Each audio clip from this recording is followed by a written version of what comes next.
mimic all of that. It's so scary. And as a result, it sounds like a genius, but it's really just a parrot. But how is it learning? Is it just consuming all of that information? Yeah, about 3 or 4 years ago, these new technological breakthroughs happened that allowed you to basically pour an incredible amount of internet writing through it, so it would pick up the patterns in it and say, oh, when someone says this, they tend to go on to say this. And that is why this thing behaves in such weird ways. It's algorithmic. It's very, very smart on very, very specific topics, but then it gets weird once you start getting deep into playing around with it. So it makes sense that you can, I was asking Savannah during your piece, I thought, okay, so if my kids have an essay, or if a kid has a college entrance essay, high school entrance essay. Oh yeah, it'll bang that out in seconds, in under a second. And they don't have to write any of those things. That's right. In theory, they don't have to write it. Now, it's important for any kid watching this right now and their parents to know that there's also software that a teacher will use that will show them, that will recognize that that has happened. So you shouldn't necessarily get into that. You know, the bigger thing here, right, is just that, like, what part of our lives are we ready to let this thing into? Now, it can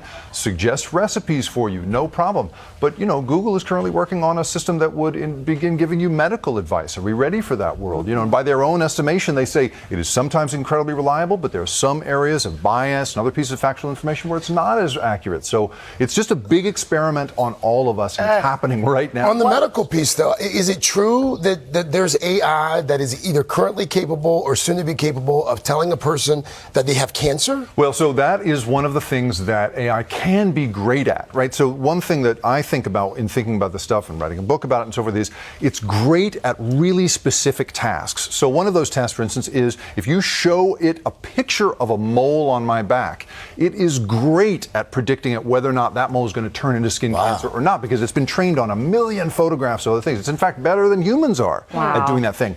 But are we ready to let it then, you know, diagnose you on all kinds of things, or give you psychiatric advice, or give you legal advice?